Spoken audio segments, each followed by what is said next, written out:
We're using the idea of a split into two as just a simplistic, convenient analogy. It can be splitting into dozens and dozens of different ways that the earth can be. Physical reality is just a dream projection that's happening within your soul. Souls do create a life path. All life paths are intertwined and interconnected. We are made of light. We are essentially beings of love, the vibrational frequency of existence itself. There are, of course, negative entities out in the cosmos. What's going on here is protected by the ones that have our best interests at heart.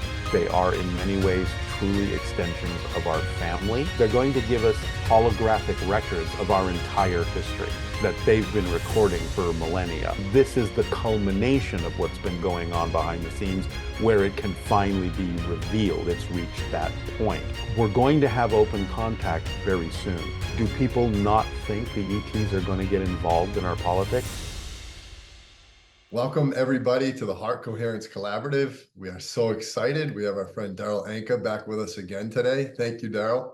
My pleasure. Thank you for having me. Yeah, so after our first interview, we had hundreds of questions come in from your community. So we compiled all those questions. We reached out to your Facebook community, asked anybody if they had any other questions. And we've at this point received thousands of questions from your community. So we've compiled them all into the very best questions. And this is ultimately a collective consciousness interview. So thank you everybody listening who partook in this in one way, shape, or form. We love you and we're honored to represent you here. Yes, we're so excited. Do you want me to begin? All right, go ahead. Okay. So question one is about the formula, which anybody who's familiar with you will know is the formula to follow your highest excitement and manifest things in your life. So the question is, step 4 of the formula is to remain in a positive state no matter what happens. Step 5 is to constantly investigate our belief systems. How do we stay in a positive state if we are looking our fears or negative beliefs in the eye? Well, you're observing them. You're examining yourself to understand what beliefs you're holding on to. And at the very least, you can look at them somewhat neutrally if you're just exploring the idea.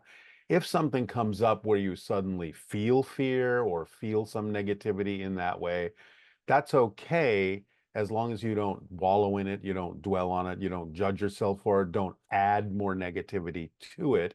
It's about going through the process of asking yourself, why am I feeling this? Because you understand how the mechanism works, that it is your belief about something being true about yourself in a certain circumstance that generates the feeling. So in a sense, it's a kind of a paradoxical thing of going, okay, I'm following my passion, I'm feeling my excitement, and then this thing crops up that is a belief that's been revealed to me that I've been holding on to unconsciously, and it changes the feeling. And that's okay, because you need to look at it as finding things that are not your preference and not representative of the vibration of your excitement is part of your excitement. Because to find them means you can deal with them and let them go. Otherwise, they remain unconscious and they keep cropping up. And then you have to deal with it over and over and over again. So it's okay to stay in a positive state while you're feeling something maybe negative, because the positive state in this case simply means be okay that you felt it and work with it to find out why you're holding on to it and let it go, rather than going into a deeper negative state of judging yourself for having felt it or thinking something's wrong and so on and so forth. So staying in a positive state in that circumstance simply means work with what comes up, don't run away from it. Mm. Great. What happens between lives? Just a small question, no big 5 deal. words or less. Well, we have free will as spirits, and my understanding is that when we transition back into spirit, you will be guided by your guides. You will meet the team that you have that has been helping you through life, your soul family, your spirit guides, members of the angelic realm, whoever you are connected to. You will go through some kind of life review to allow yourself to learn the lessons, to see the effects of the choices you made while you were having a life, effects that may have interacted with other people, choices you made that may have caused certain things to happen. Again, not a punishment, not a judgment, just an observation of, I did this and maybe I could have done it differently because it created this or caused this to happen. That's not what I preferred, or it is what I preferred. So again, you just kind of absorb all that in the life review. You experience it as if it's actually happening to you. And in other words, if you did something that made someone else feel a certain way, because now there's no barrier in non-physical reality, no space-time barrier, you could actually experience the consequences of your actions from the perspective of the person that was affected by them. And that can literally be tens, hundreds, thousands of people. So, but again, time there is not what it is here. So relative in Earth time, it may seem like the life review may take months or years, but in spirit, it actually happens in a flash. But you will see and feel everything that happened in the life, and you will be able to use that to add to your soul's knowledge, your soul's growth, to be able to then confer with your team for the next thing you would like to do to help your soul continue to expand, to grow, and continue to experience whatever it is you prefer to experience. So a lot of free will, conference with your team, a lot of choices are made, and then you choose to experience the next thing. I mean, that doesn't mean you have to leave spirit right away. You can hang out, you can experience a lot of things in spirit, other dimensions, what have you. But you all kind of decide what's the next best thing for you, just like you help others decide what's the next best thing for them as well. All of this goes on. You will meet the people that you knew in physical reality. You will reconnect with them, reunite with them, including animals and so on and so forth. So again, it's kind of like going home. This is your natural state. Physical reality is just sort of a dream projection that's happening within your soul. So you become your full soul again. You can really look and observe up and down the timeline of your life. You can look and observe into other times and other lives. You can really decide and choose from a whole array of things as to what it is that you would be interested in doing next. That's sort of an encapsulation. That was so good. I had heard a long time ago, just once, the idea that you would feel all the feelings that you made other people feel during your lifetime, and I've never heard anybody say that again. Yeah, because again, we are all connected, and it's only in physical reality that we create the illusion of a separation that prevents us from experiencing all of that unless we're just super highly empathic, which some people are. But in spirit, you are totally empathic and telepathic. So anything that was an energy that was created is felt by you and experienced by you as if it's happening to you. So there's kind of like a delay mechanism in physical reality that then sort of piles up when you go back into spirit, so that you relive that all again immediately, as if everything that anyone else was affected by is happening to you, so you can identify strongly from their point of view. It's kind of like the spiritual version of walk a mile in my shoes, again, because we are all connected. So you get to feel that connection and experience things from the point of view of everyone else that was affected. Now, I'm sure there might be different degrees of that. In other words, there might be a very big difference between having done something unconsciously, unintentionally, and another person choosing to react, perhaps negatively to it, not your intention. That may be experienced very differently than if you actually did something harmful to another another person with intention. That might be felt in a slightly more impactful way. But nevertheless, you will experience it. But again, I know it's hard for us to imagine, but from the spirit point of view, none of it comes with the same kind of emotionality that we have in physical reality, you relate to it, you go through the experience, even with the feelings, but it's almost a little bit detached, like you're sort of watching a movie. And so the idea is you get to experience all of that, but kind of more in the same way that you might go through a daydream or watch a movie, and you kind of feel things as you go along, but you know in the back of your mind this is not really happening to you now in real time, but you get to feel it enough to learn the lessons from it that you need to learn so that you can make different choices perhaps the next time. That might be the most mind-blowing interview answer we've ever had. So if I'm dazing off in the next 10 minutes, I'm going to be pondering that question. So Pondering the space between. yeah. Next, could you elaborate on the concept of everything happens for a reason and the idea that souls wanted to go through different life experiences for growth, particularly in the context of bereaved parents or people that experience extreme tragedy? Yeah, I know this is really tough for people to understand and tough to take. But souls do create a life path. All life paths are intertwined and interconnected, and they serve a multitude of purposes. I mean, the first thing we have to remember is that from the point of view of the soul, this is a temporary experience. In a sense, from the soul's point of view, in the way that we typically mean this in physical reality, this physical experience isn't real.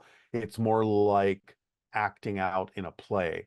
And so certain things can be chosen that might seem extremely limiting, extremely confusing, extremely unfair or tragic in physical terms.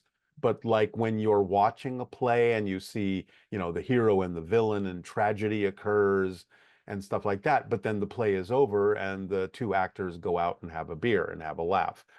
So the idea is that from the soul's perspective, there are reasons why all of these things are chosen. For example, someone might choose to experience a very, what we would call a very limiting sort of condition, a disease or something like that, that seems very stressful for them. But the idea is doctors, scientists that may then examine that condition can perhaps find information and cures and understandings about how life works by examining the genetics, by examining the cells. It increases our knowledge. So a lot of times very advanced souls will truly take on themselves these kinds of conditions to help humanity advance and evolve and learn things they otherwise wouldn't learn if they hadn't been exposed to those conditions. The soul, again, chooses its life path, it chooses its entry point, it chooses its exit point, generally speaking.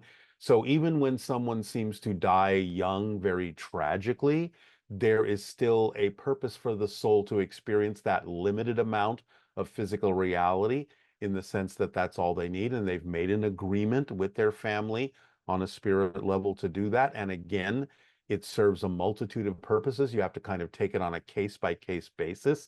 You can't necessarily generalize all of it. But let's say, a child dies young, the parents are bereaved, and I can understand that. And it's okay to feel those emotions. But the idea is that eventually it may actually help the parents start to try and reach out to the spirit of the child, which could increase their connection to their awareness of spirit. And the child can still help them. It's not a child anymore. It's back to its full self as a spiritual being. And it may have chosen to be in life temporarily to remind the parents that there's more to life than this, to help them to focus on trying to connect to their child who has died, so that they may increase their sense of spirituality. They may get a better sense of them, of the continuum of life. Or again, there could be several dozen other reasons why it may happen the way that it happens. But it is all basically agreed to, it is all acted out, and it can serve any number of purposes. This is why it's so important to really look at every situation, to understand, like, okay, well, what are you learning by having experienced this, by having had this happen in your life? Where is it focusing you that it otherwise wouldn't focus you? Do you become an activist for trying to cure that disease? Do you become an activist for trying to make sure that children don't die young anymore because your child was killed in a tragedy? So it can serve a number of purposes, again, to help humanity evolve, help them advance, help them live better lives overall. And again, you'll meet everyone back in spirit again anyway. No one is ever truly lost. And you will decide what scenarios to play out again next time, either in physical reality on Earth, somewhere else, or in spirit. Our mission here at the Heart Coherence Collaborative is to get people in touch with the healing power of the heart. And we really need your help. Right now, only 1% of viewers subscribe. We are aiming to take that number to 6%. The reason why we want to do that is the more people that subscribe, the more people in the world can learn the magical practice of heart coherence. So please help us out. If you've ever listened, if you love this message, please just take a moment to subscribe. Thank you so much. We love you. We love you. Great. So a lot of comments coming in now with the, acknowledgement that ETs are coming soon. And so the big question that we've received is, as we get introduced to other life forms, is there any guarantee they will all be here to help and support us? Yes, absolutely. There are, of course, negative entities out in the cosmos, but I believe that what's going on here is in some way, shape, or form protected by the ones that have our best interest at heart. There is a lot of reasons for them to do this. They have the ability to keep anyone that doesn't have our best interests at heart at bay, so they don't necessarily intervene or interfere with our evolutionary path. The ones that are here for our benefit are connected to us in a number of different ways. They are in many ways truly extensions of our family. So they're very lovingly connected to us. They are very protective of us. And so I don't think that's something we actually have to worry about. Again, the old classic idea, look, if, any of them were really intending harm, they are so powerful, they wouldn't have to wait for open contact to have long ago taken over the planet. So, it doesn't really make logical sense that they would just be waiting and waiting and waiting for millennia and then just one day go, okay, we're just going to take over and we're going to, enslave all of you or, turn you all into lunch.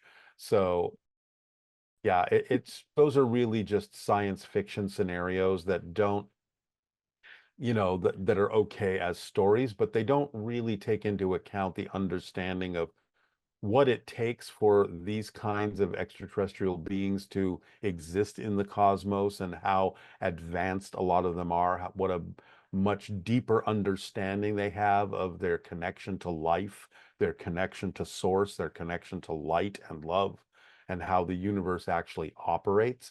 And it just really makes no sense for an extraterrestrial that's that advanced to give into the idea of negativity and fear, because they have so many unlimited resources, so much unlimited access to everything out there that, for them to be petty enough to come down to one little planet and go, well, now, we're going to take all of your, water, we're going to do this, we're going to do this to you. It would limit them in such a weird way, by connecting to us in that negative way, that it would actually prevent them from living the more advanced and expanded realities that they experience in their own worlds. So it just doesn't make sense to them to in any way, shape, or form be harmful. You see, this is part of what we, let's say, don't understand about true intelligence. True intelligence operates in whole systems. They see things holistically. They would never seek to, in any way, shape, or form, limit or damage or eliminate a part of the whole system of existence, because that would actually deprive them of something too, because they're part of a whole system. It's only humanity and, similar limited beings that would think in a compartmentalized way, that would not understand how everything is interrelated and interconnected. It's what we do on Earth by thinking, okay, we can destroy this entire ecosystem and we'll all be okay because it's not connected to us, because it's over there. That's not the way true intelligence understands existence. Everything is interwoven, everything is interconnected. You pull one thread, the whole tapestry comes unraveled. So an ET that has higher intelligence is never going to pull that thread, because they would lose the rest of the tapestry as well. So no, we don't have to worry about them being negative or evil or harmful to us. That's awesome. What is the difference between knowing and believing? Knowing is something you do that is in your bones. It's you don't even question it, you don't even ask. It's synonymous with actions and behavior. So in other words, if I asked you to stand up and walk around, you wouldn't sit there and go, let's see now, do I believe I can stand up? Do I believe I can walk? You know you can stand. You know you can walk. So you wouldn't have to ponder or wonder or think about it. You would literally take the action. You'd go, yes, and you would stand and you'd walk around if I asked you, can you do that? Because you know you can. So knowing is synonymous with action. What you do shows you what you know to be true. Whereas beliefs do create your physical reality experience through the actions that you take, because they get to a point where it's so ingrained, it becomes, at least temporarily, a knowing and creates your reality experience. But that can be positive, negative, it can be in any direction. So beliefs act like the blueprints for what you ultimately reinforce that you come to know to be true for you, whether it is positive, negative, or neutral. So knowing is the stronger version of the repetition of believing in something so much for so long that it just becomes ingrained in all of your actions. You just know how to do this. You know what this is. You don't have to think about it. You don't have to question it. But the thing to understand is that can, as I said, be positive or negative or neutral. So a lot of people know something to be true that could be completely contradictory to what other people know to be true for themselves as well. So it's just that different level of, it's in your bones, it's in your behavior, as opposed to something that's still somewhat hypothetical. It's very interesting, the ETs coming in the next 5 years at the same time that AI is becoming so prevalent. Will there be any sort of interaction or help from ETs to keep AI in a good place in its involvement? Yes, I believe that there are things that have been going on behind the scenes already where they're helping us with some of our technological understanding. And that's one of the reasons I think that open contact can actually seem to be happening so soon and so quickly, is that it's not that it's all of a sudden just starting. It's that it's been going on for quite some time behind the scenes. And this is the culmination of what's been going on behind the scenes, where it can finally be revealed. It's reached that point. So I think they have been guiding us in a number of ways, with several different things, not just technologically. But yes, they're going to be able to more openly, I think, assist us and guiding us and say, this is what works, this doesn't really work, so that we're, again, on a more positive, constructive path for humanity. They're helping us evolve, helping us advance in a way that works for us, in a way that we can handle.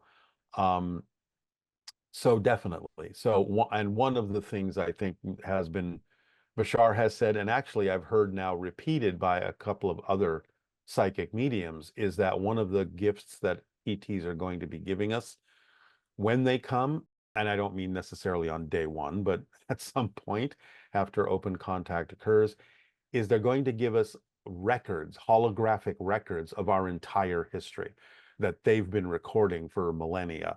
So, we'll get to actually see, what did Atlantis look like? What actually happened in ancient Rome? What did Jesus look like? What did Buddha, what was Buddha really talking about? All these kinds of things, because they have all of this and they will present it to us as a gift. So it helps orient us, it helps us understand where we've come from, what we've created our reality to be, where we can go from here. So that type of technology will be given to us. I'm sure other forms will be given to us, but also a lot of the idea of suggestions for how to manage the planet in a positive way for all of humanity, not only technologically, but sociologically, ecologically, spiritually, politically, economically. All these things are part of the social engineering of the advancement and evolution of humanity that ETs have been through and have been observing in us for so long that they know what we need to make things work. So I think they'll be helping to instruct us on all of those things, but at the same time, they'll be letting us learn these things in our own way, at our own pace. And therefore, we're kind of looking at a multi-decade reset of humanity over time, so that we can absorb the idea of getting used to the fact that extraterrestrials are here. We can, at our own comfortable pace, absorb what they're teaching us, absorb the technological advances they're giving to us. I do think some of that will involve things like free energy, stuff like that, so that we can stop polluting, the earth and things like that, because that way we get to maintain it and continue on from there. So yeah, they will, I think, give us a lot of information that'll be very valuable for us and very beneficial for us. Wow. In a weird way, it's like we are going from being the alpha, the humans of the planet, to being like, okay, we got AI, ETs, and now we're here learning, kind of like, Yeah, well, it's taking our place in a galactic family. I mean, yes, they're very advanced, but they don't want us to look at them as more superior than us. We're learning, we're still powerful spirits, just like they are. We may have forgotten who we are, but they're here to remind us who we are so that we can take our place in the cosmic family as equals. And, just because we don't have the same, technological knowledge that they do, or sociological experience that they do, doesn't mean we don't have that potential. And they see that in us, and they're willing to give us or share, what they've learned in their reality with us, so that we can advance and grow in ways that are positive and constructive for everyone. So yeah, we don't have to really look at it as, okay, now they're the alpha and, we're subservient, but it's really just kind of like having, let's say a big brother or a big sister come in and go, I've walked this path. Here's what you may encounter on that path, and here's how I handled it. And so you can think about how you may want to handle it in a more positive way. So I would look at it more like that than all of a sudden saying, well, now we're like bending the knee to these beings. provides a lot of hope. That's not Yeah, what they want. the answer made us feel really good. Like, it's very hopeful. That's actually the most exciting thing, the idea of holographic records. I've never felt so excited. Like, I think every human loves to know, loves the unsolved mystery. So I would love to actually. Yeah, it'd be fascinating. I mean, as much as we've learned, I would love to actually see what a dinosaur looked like. Yeah. Nice. Yeah. We're probably so wrong about so many things, and it would be so cool to find out how. Yeah. Yeah. Absolutely. They come down and we give them like a bag of gold as a gift. And they're like, here's records to everything that's ever happened anywhere and anytime and any place. We're the lame Thank you brother very and much. sister. Yeah. Oh, it's so cool. The next couple questions are about love, Oh, which we love here at the Heart Coherence Collaborative. How do I succeed in perceiving everything and everyone as love in each and every moment, so that my created reality turns into heaven on earth?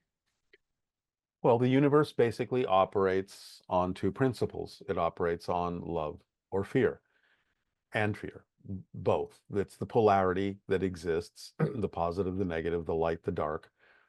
The idea is you understand that we are made of light.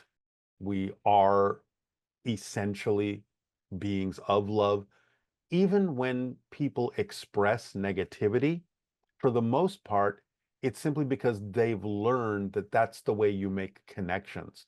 Everyone is trying to make a connection. Now, they may not have been given the positive and constructive tools to do so, but in the negativity that they express, they're still trying to reach out and make a connection, which is the whole idea of love. It's the thing that connects us to source. It's that connective tissue. It's that connective vibration that lets everyone know they are a part of this greater thing. This unconditional love is the vibrational frequency of existence itself. So the idea is that even fear is an expression in some ways, maybe a distorted expression of love, but it's still an expression of trying to connect, but in the only way that people know how, because they haven't necessarily been taught that they are self-empowered beings connected to source. So they may feel abandoned, they may feel cut off, they may feel disconnected, and they may resent that and be angry about that or be sad about that. And therefore, they will reach out in the only ways they've been taught to do so. They don't necessarily have the complete understanding or the complete toolkit, but they're doing the best they can. So understanding that when people come from that perspective, looking at them as you would kind of look at it as a child that's still learning, that doesn't have all the answers, with compassion and understanding, can help you have that perspective where you can stay in the love vibration. It doesn't mean that you accept everything everyone does. You don't just turn into a jellyfish and say, do anything you want to me. But the idea is you can come from a compassionate, loving place going, I understand that you're learning a lesson. I understand that this is your life path to go through this. I understand you may not have all of the options that could be available to you. And I can maybe share some ideas with you that would give you other options that would allow you to become a more constructive, positive, loving being. And so coming from that place, that vibration is what at least gives them the option to know that there are other options. Whereas if you just succumb to the idea of your own negativity, then all you're doing is adding to the misery that they're already experiencing.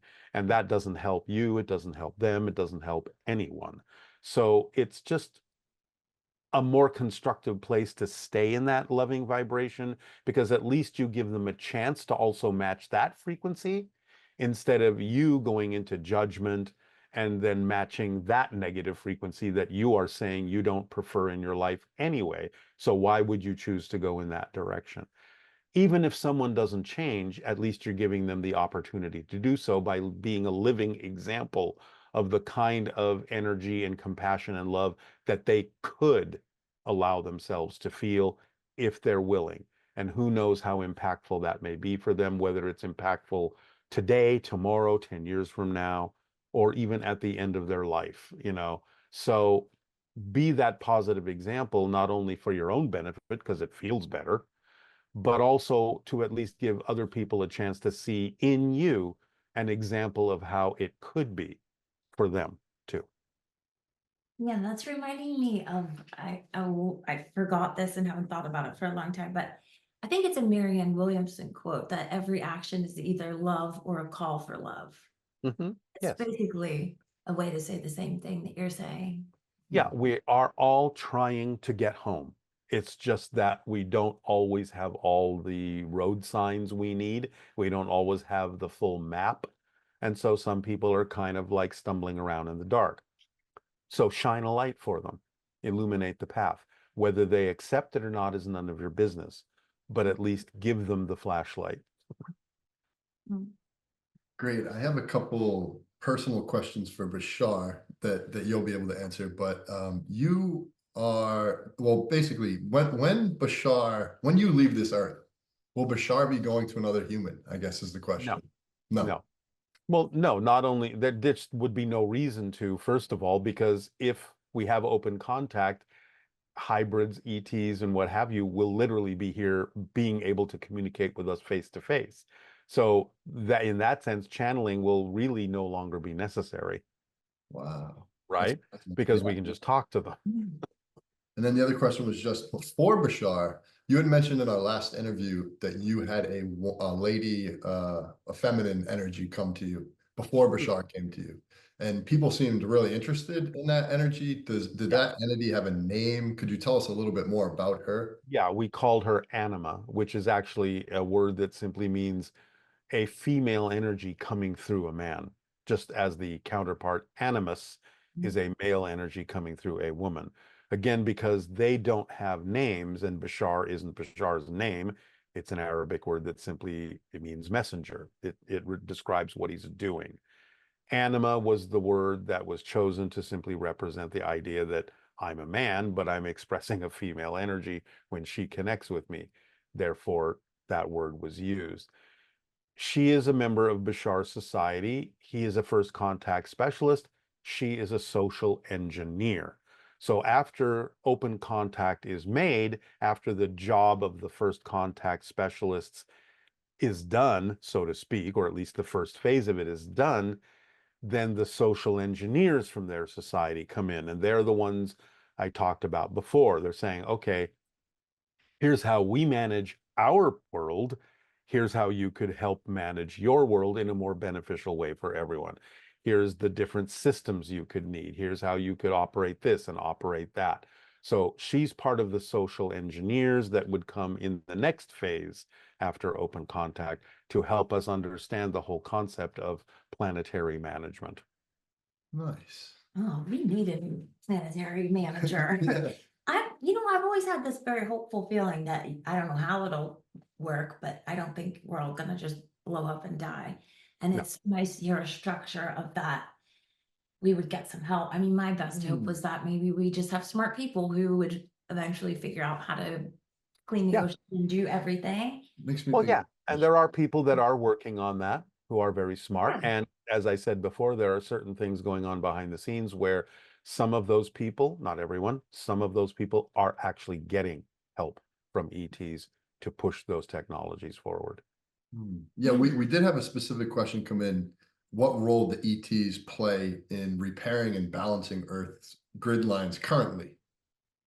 Yeah, Bashar's talked about this as his ship is over the vortex in Sedona, where he adds his vibrational energy to that vortex to kind of help mitigate anything that might go too far in one direction or another, so that it kind of becomes smoother. Our transitions become, less destructive or less catastrophic, or, just a little bit allowing us to get the reflections we need in a way that we can handle them a little bit more easily. So they're kind of adding their energy to the mix of our energy, our grid, to allow us a little bit of a smoother ride in the transformation and transitions that we're making as we advance and as we evolve. So yeah, they are definitely adding their energy to this process to help make it easier for us. Again, we can refuse to match that vibration, but they're offering it to us, and they definitely do put it out in the energy grid of the Earth. And it's especially felt in a lot of the vortices that are around the planet. Nice. I'm so excited for this big brother. I have a big brother. Shout out to Jake. We love you, Jake. We love you. He's building high rises, but I'm very excited about Yeah. all of this. Mm. I'd love an extra big brother or many. Or sister. The second question about love. This person says, I'm guessing that loving myself first would solve it all, but how do you know that you love yourself in the right way? And what does it even mean to love yourself? Well, first of all, it means you certainly treat yourself kindly with respect. You don't prejudge yourself. You don't judge yourself negatively. You are aware that you may make mistakes, but you don't wallow in it. You understand you are a child of the universe. You are an aspect of all that is. You are learning. You are growing. And you give yourself basically the benefit of the doubt. Now, that doesn't mean you can just, go willy-nilly and do all sorts of horrible things and say, well, it's okay. It's about being a balanced individual. It's about treating yourself with kindness, with love, with respect. It's doing your best and knowing that you're doing your best and knowing that you don't have an intention to harm anyone, including yourself. It's working with yourself to let go of fear-based beliefs, negative beliefs, letting go of the things that really are not your vibrational preference, not what you feel in your heart of hearts and your soul is true for you as on a basic level. You have to start out basically knowing that you are worthy, that you are deserving. That's really the basis of loving yourself. You are here, and by the very fact that you exist, you are worthy, you are deserving. So, because you understand that creation doesn't make mistakes, and if you exist, existence must need you to exist because there's nothing superfluous about existence. There's nothing extra. It is exactly what it needs to be. So if you exist, you're part of it. That means you deserve your existence. It needs you to exist. Otherwise, you wouldn't exist. So you have to start out from that basic understanding that you are worthy of your existence, not doubting that particular part of yourself. That's the first step toward loving yourself is you do belong, you do count, you do matter. And then from that sense of indestructible power, that place of indestructibility, because you exist and you always will in some way, shape, or form, then you can also reach out to others. If you really aren't empowering yourself, if you really don't feel worthy, then you really can't help anyone else. So yes, you do have to help yourself first. You can do it as you're helping other people, and sometimes helping other people will actually allow you to feel more deserving and more worthy. That's why Bashar often suggests to people to volunteer for things and help other people, because it sort of takes you out of your own head where you might get all that negative chatter. And when you start learning to actually be of assistance to others, to serve others, to help others in positive ways, that can actually put you in a better state to start feeling like, okay, I'm actually a good person. I actually can make a difference. I actually can be of assistance, and therefore I should give myself the same credit, the same ability to know that, as I think they're worthy of my help, then I'm worthy of help from the universe too.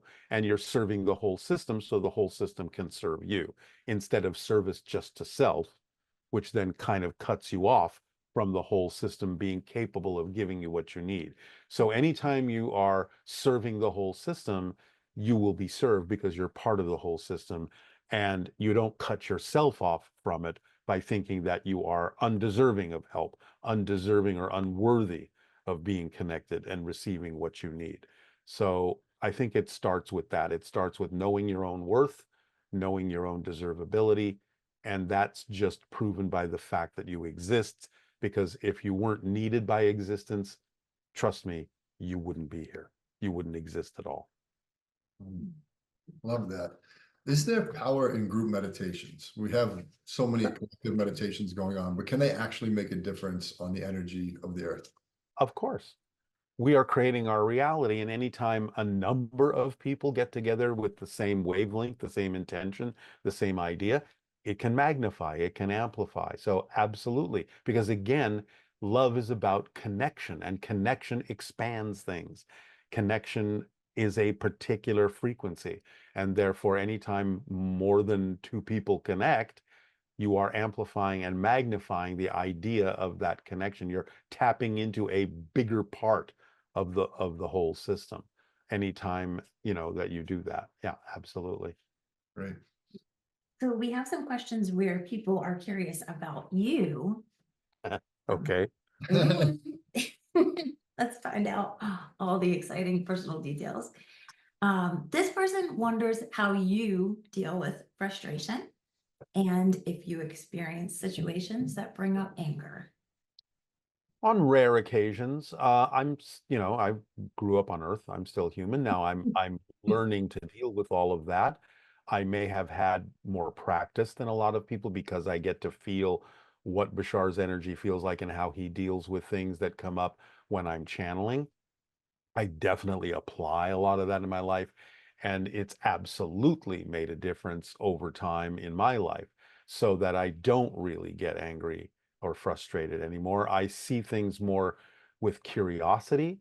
It's like, oh, why is this happening? This is interesting. Let's see where this goes, because I know it's happening for a reason. That's kind of the first step of knowing, okay, there's no reason to get angry, because that just prevents me from understanding why this is going on and how this can serve me in a positive way.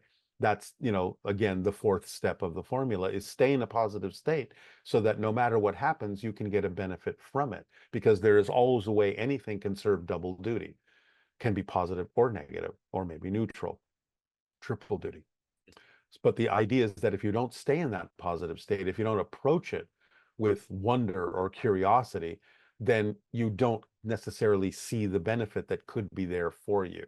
So on the most basic, simplest level, when something happens that may be something you don't objectively prefer, it's not vibrationally compatible with what you prefer in life, who you want to be, it's still there for a reason. So if you go, okay, if nothing else, experiencing something or seeing or observing something that is what I don't prefer makes it clearer by contrast what I do prefer.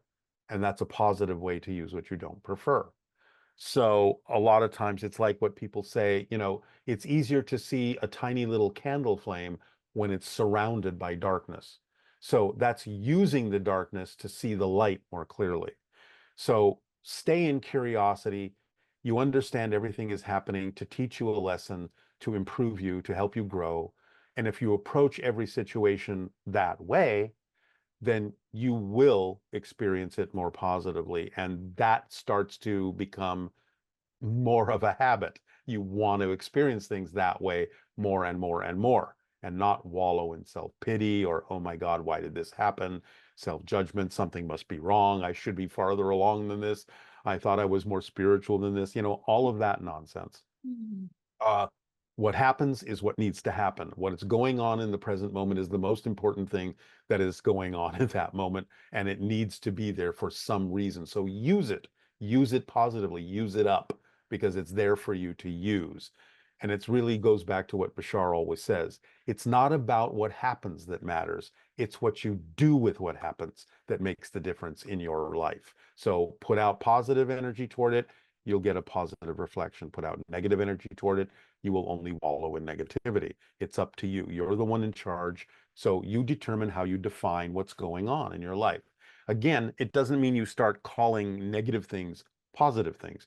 You can still have the discernment to recognize when something is being created out of negativity and fear, or when something is being created out of love and positivity. You can still recognize that, but you don't have to experience the effect of the negativity. If you stay in a positive state, you will always be able to learn something from why it's there or why you're observing it. And a lot of people get confused about the idea of, well, why did I attract this person in my life? Are they reflecting to me issues that I have? That may be true sometimes, but it's not always a one-to-one reflection. When Bashar says everything is a reflection, he doesn't mean that someone that comes into your life that has a lot of negative issues means that you have those same issues. It may mean that the reflection for you in that person coming into your life is that you can help them change. And therefore, that's the reflection, is they've come to you to ask for help, whether they literally ask you for help or not. So at least you give them the option to know that there's some other way to experience their own life in a more positive way.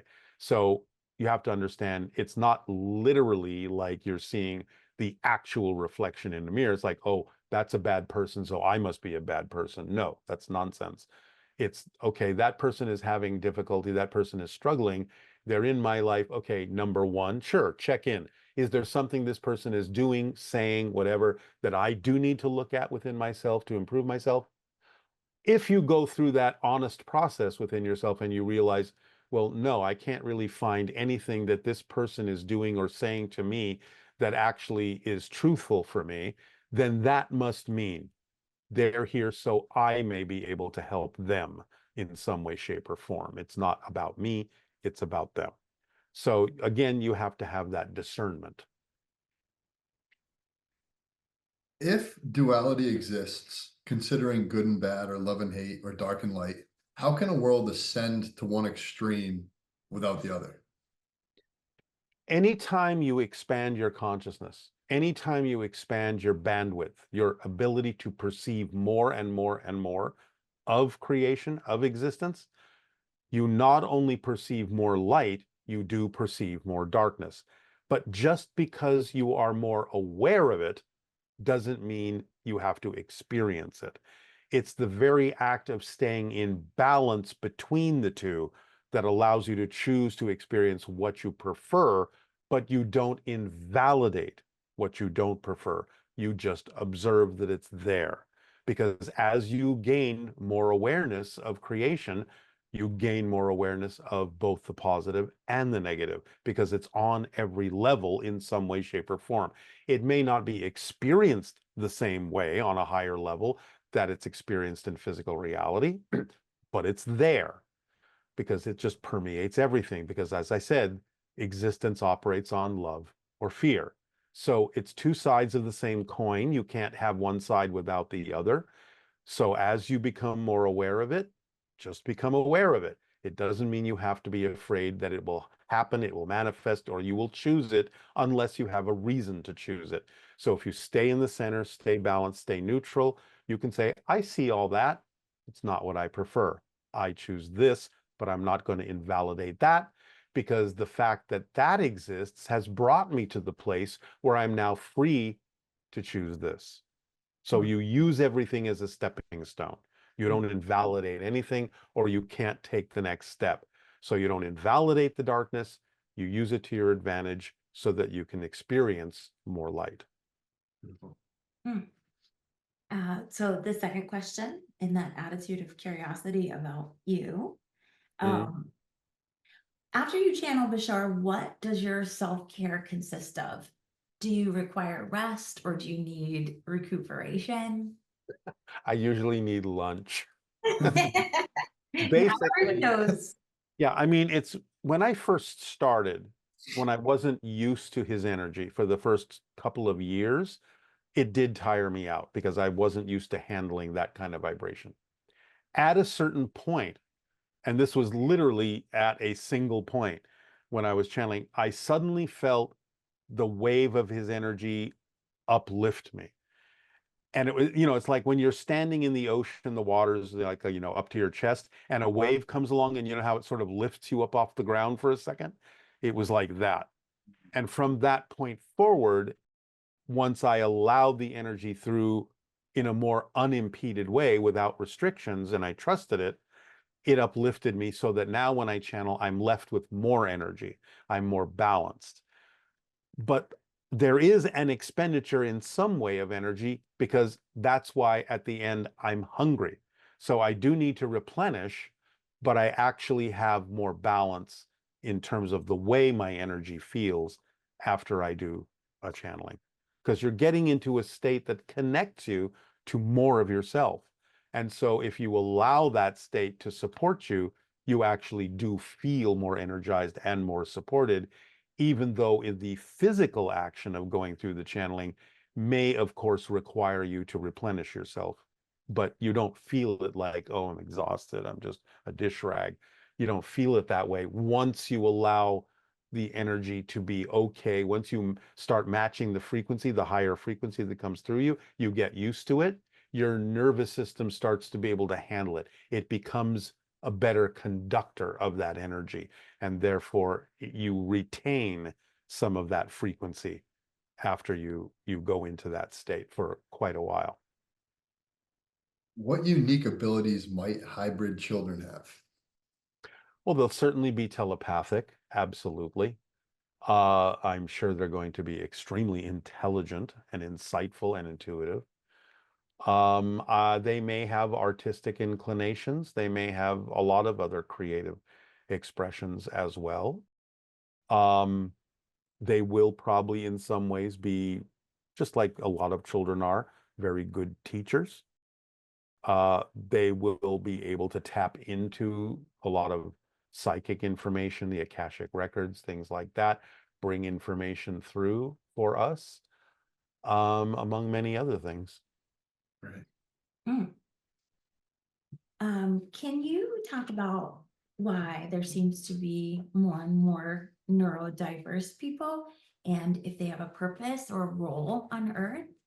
Again, yeah, absolutely. This again goes back to the idea of souls choosing paths to help humanity evolve. I think when you see neurodivergent people, you're understanding, look, the soul is everything and nothing. It can be anything. And the idea is that physical reality doesn't necessarily have to hinder that anymore. A soul can come down and say, look, I can be this, I can be this, I can be this, I can be this, so that humanity can start accepting that all of that exists within every soul. That potential to be anything exists within every soul. And we don't have to be quite so cut and dried. It's like, this is this, and this is this, and no mixing happens here. So yeah, okay, that can happen too. You can have this, it's very specific. You can have this, it's very specifically this way. But I think what we're seeing is the blending and balancing of a lot of different energies, male, female, and what have you, in humanity to express itself in any number of ways along a spectrum, so that, again, we can start relaxing some of these borders and barriers we have to restricting things to only being one way, one kind of an expression, and nothing else is valid, nothing else is allowed. So now it's about validating all of the ways a soul can express itself. So that's playing out physically in humanity because that's what we're used to seeing. We're used to seeing physical expressions of this concept. So we're going to see physical expressions of our physicality expanding too. What does it mean to be a physical entity? It doesn't necessarily have to mean that you are typically male, typically female, as it's been, for in our society for a long time. At least looked at that way. Doesn't mean it actually was that way, but it's been looked at that way. So now I think we're relaxing the idea of our perceptions, our perspectives, and saying, okay, it's all right to be something that's a little bit different, a little bit outside the box, maybe more outside the box, and still be a valid human being that has a lot to offer, that is creative, that is loving, giving, supportive, nurturing, and can be supported and nurtured in their exploration of what it means to be a human being or even just a soul. So I think that's why we're seeing a lot of that today, is we're breaking down barriers on every level and knowing that we are more than just the limited definitions that we've been using to describe ourselves for so long. With the Earth splitting, will ETs exist on both Earths? No. No. And it could be more than two. We're using the idea of a split into two as just a simplistic, convenient analogy. It can be splitting into dozens and dozens of different ways that the Earth can be. And again, they already exist. The splitting is just about which way are we shifting to, which versions are we shifting to that are already there. So of course, there are going to be versions on which there is open contact. There are going to be versions on which open contact will never happen. There are versions of Earth that are heaven on Earth. There are versions of Earth that are hell on Earth. There are versions of Earth that continue on and on and on and on for so very long time, generations and millennia and what have you. There are versions of Earth that have already destroyed themselves. Anything you can imagine. So it's just about what is our path here? What are we choosing? But there's an array, a range of choices of versions of Earth that are relevant for what we have chosen in this, let's say, corner of the galaxy for humans to experience. So there will definitely be some versions where there is no open contact, and there will be versions where there is. Shoot, so if in 5 years there's no open contact, I'm going to call you, Darryl, and say, I think I missed the boat. I'm on the other Earth, man. You're on that one. Yeah, but there's a lot of momentum behind it though, or we probably wouldn't be having these conversations. Right. Humanity stop using money as a primary exchange? And will people as a whole ever live without financial worries because the money system dissolves? Yes, I mean, I think we'll go to something like a digital kind of exchange for a while, and I don't mean Bitcoin. I don't mean a cryptocurrency. just a general idea that you can have the ability to get what you need, handle it all through AI and in some digital way so it's more convenient, but also safeguarded. And then eventually, as Bashar said, like in his society, it's not that you necessarily need an arbitrary medium of exchange. It can be something that's more based on the actual skills, abilities, talents of every individual, and it's based on synchronicity so that an individual that has what you need shows up exactly at the time you need it and gives it to you, as you may have exactly what they need, and you show up exactly at the right moment interacting with them to give them what they need, so that there now is just a constant flow of exchange back and forth in this sort of like gigantic internet scaled version of physical reality where everyone is just synchronistically exactly where they need to be, interacting with exactly who they need to interact with in perfect timing, sharing all the skills and abilities and substances and objects, knowledge and what have you that needs to be shared with the people that you're running into all the time. This is the way Bashar's world works. This may not happen exactly that way for us for quite a while, but we certainly are going to go through stages that will ultimately lead to something more like that. But I think at first we're going to go into something that's a more digital version of exchange that's a little more convenient, a little bit more seamless, a little bit more invisible, so that we can kind of start feeling more like it's us that is doing this. It's not really an actual piece of paper or a coin or anything like that. It's us that's doing that, and that can help train us into this new sort of more synchronistic way of having exchange. It's almost in a weird way like going backwards to trade, but everything is a trade. I have a goose and you have a cow. Okay, I need the goose, you need the cow. So it's a more modern version of that idea, but with synchronicity thrown on top of it so that it can cover anything, any commodity, any skill, any talent, any amount of knowledge, and it will permeate society in that way. But again, that's decades into the future, the way I'm describing it on his world. But for now, I think we'll come up with something that's a little bit more convenient. But cryptocurrency is something that I think gave us a little practice with that, but I don't think it's that system that we're talking about. There's something else that'll come along that'll be more convenient for everyone and not also so hard on the environment because cryptocurrency uses a lot of servers that use a lot of energy. And in some ways, it's actually kind of worse than using cash. That synchronistic style, will that also apply to healthcare? Everything, Everything. Cool. everything. Great. Yeah. And again, remember that the ETs probably have very advanced knowledge about technology with regard to healthcare. It's probably a lot of resonance and vibrational based medicine and things like that that can allow us to experience a lot of healing. Plus, we're making our own inroads within the next 10 to 15 years in genetics. And I think a lot of medicine is going to go in the direction of it being genetically treated, so that you literally can go, okay, your cancer will just literally turn it off in your genes and it just goes away. So CRISPR technology, genetic engineering, things like that, I think is going to be one of the new waves of understanding healing, along with additional ideas of vibration, frequency, and stuff like that. That I think those things will become the predominant forms in the future, more natural, more energetic versions of things, and more genetically oriented things. So this person is asking a question, and I think this could probably be applied to whatever people are focused on as a big issue. What can I do to protect the earth and prevent our native wildlife from going extinct? Do I just try to convince myself that the problem is not there and shift to a better reality?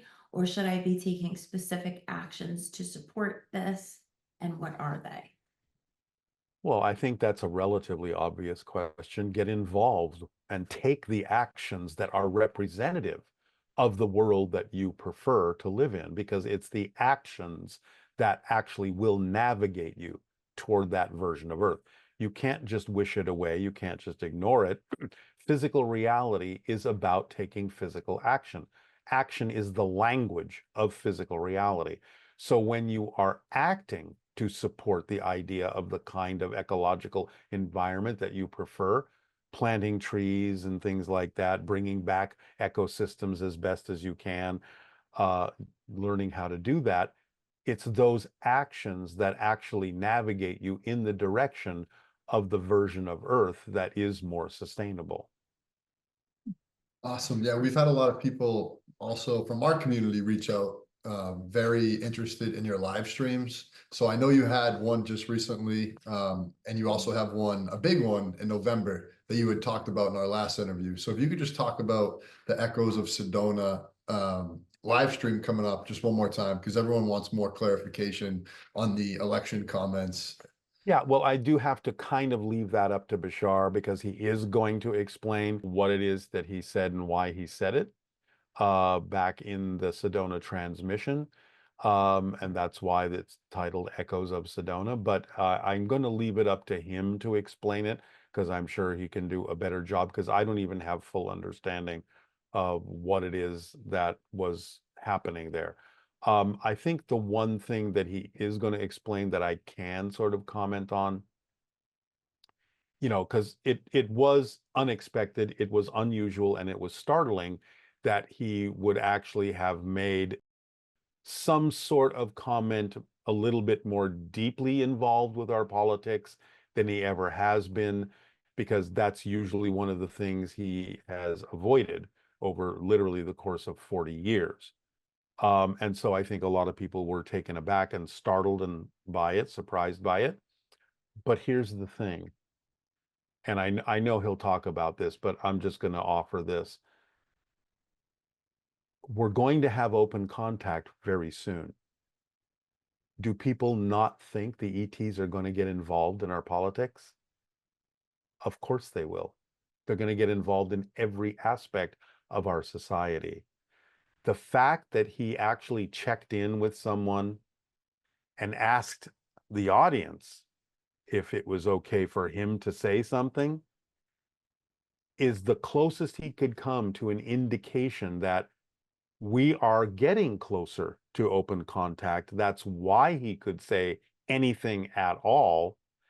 And the fact that he could say anything at all is an indication that people have to realize that when ETs are presented to us openly and are involved openly with our society, they're going to be involved in every aspect of society. So people need to get used to the idea that our politics may change according to the way we interact with ETs, and they may be very willing to comment on our societal structure when they're here and help us go through whatever changes need to happen. So I take it as a sign that contact is very close, that he was actually able to say even that much at this point, because it's an indication that they're not just going to be here and stand around with their arms crossed and watch us go through the same things we've always gone through. They're going to get involved. So I think humanity has to get used to the idea that ETs are going to be involved in our politics, our sociology, our spirituality, our economics, our technology, every phase of our society. So this is what open contact, at least one aspect of it, means. It's not just all, okay, we're all just going to hold hands and sing Kumbaya. It's we're going to re-engineer the world in a very positive way. And that means they have to be able to comment on what's happening here. And people can't freak out about that. Wow. Thank you so much. This was my favorite interview that we've done. I just love this one. Yeah. And another big thank you to the Bashar community and our community for submitting all these amazing questions. These interviews keep getting better and better. So thank you. Is there any way we can support you, Darryl? Anything you need from us? You are doing it. Sharing this information, supporting me that way. I appreciate it. Whatever anyone wants to do that is representative of following their passion is a support to me and everyone else. So thank you, community. Thank you, everyone. Thank you guys for having this outlet so that we can talk about these things and people can ponder them and absorb them at their own pace. And I appreciate it. Thank you, Darryl. Yeah, thank you for everybody who submitted questions, and to be continued to the next one. Yeah. All right. We love you. Sending love to everybody. Thank you. Take care. Thank you. Bye-bye.